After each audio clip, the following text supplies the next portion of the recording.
When one thinks of Ethiopian sport, one thinks firstly of the runners, the Bekeles, the Tulus, the Gebreselasses.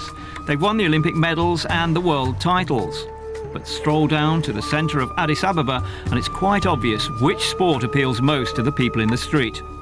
The head of the Ethiopian Football Federation is Saliu Gebrimarian. Athletics is building our image, the nation's image, of course.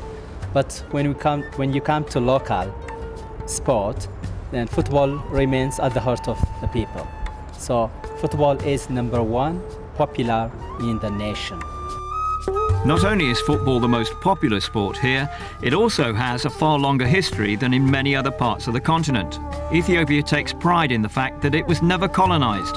As an independent nation, it was in a position to become one of the prime movers behind the foundation of CAF in the late 1950s.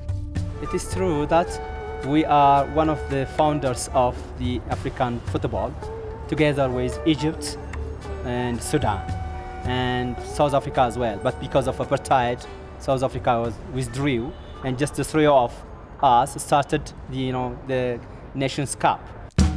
Ethiopia became champions of Africa in 1962, but as the number of nations joining CAF increased, though they fell behind. The current team was forced into the qualifiers for Brazil, but a two-leg win over Somalia means they now join a group with South Africa, Botswana and the Central African Republic.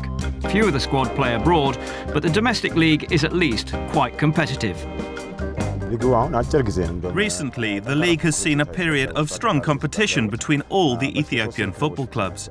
It used to be that only a special few teams were stronger, but now the whole league has become very strong.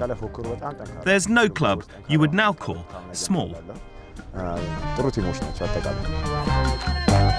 Debebe plays for St George, the most popular club in the capital and 21 times winners of Ethiopia's league.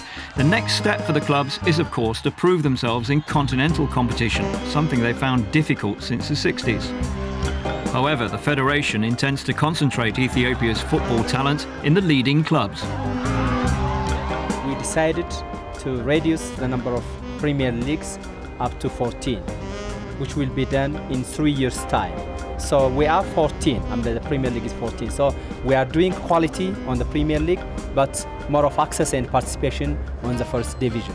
And altogether, we have more than 3 million players. Perhaps the future of Ethiopian football will emerge from here. This is the new training centre at Ambo in the Oromia region, a little way west of Addis Ababa. With the support of FIFA, it's hoped that this project will enable any new talent to flourish. The government of Oromia has invested a lot, and FIFA has also invested a lot. That they planted the artificial turf, and they supported us in many technical parts as well. So Ambo, that it is our future. So it will be a development center for youth, a development center for women, a development center for different professionals like coaching, like refereeing, and this and that. So it means a lot for us, Ambo. The National Technical Centre at Ambo comes under the auspices of the FIFA Goal Programme, and it's hoped that it will also prove to be a catalyst for local investment in the sport. Once it's fully completed, it will greatly benefit people from across the region and the surrounding communities. The communities will benefit from it because there are all sorts of opportunities for investors from elsewhere to come and invest here. Then, there will be the possibility to improve the facilities still further. There will also be the chance for this area to become famous. Players from here have a better chance of achieving recognition when they train here.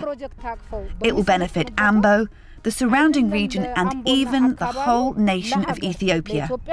FIFA should also be praised for permitting and supporting this project. An African sleeping giant, very possibly. Ethiopia is, after all, the continent's second most populous nation. It's long been overdue a little success on the football pitch.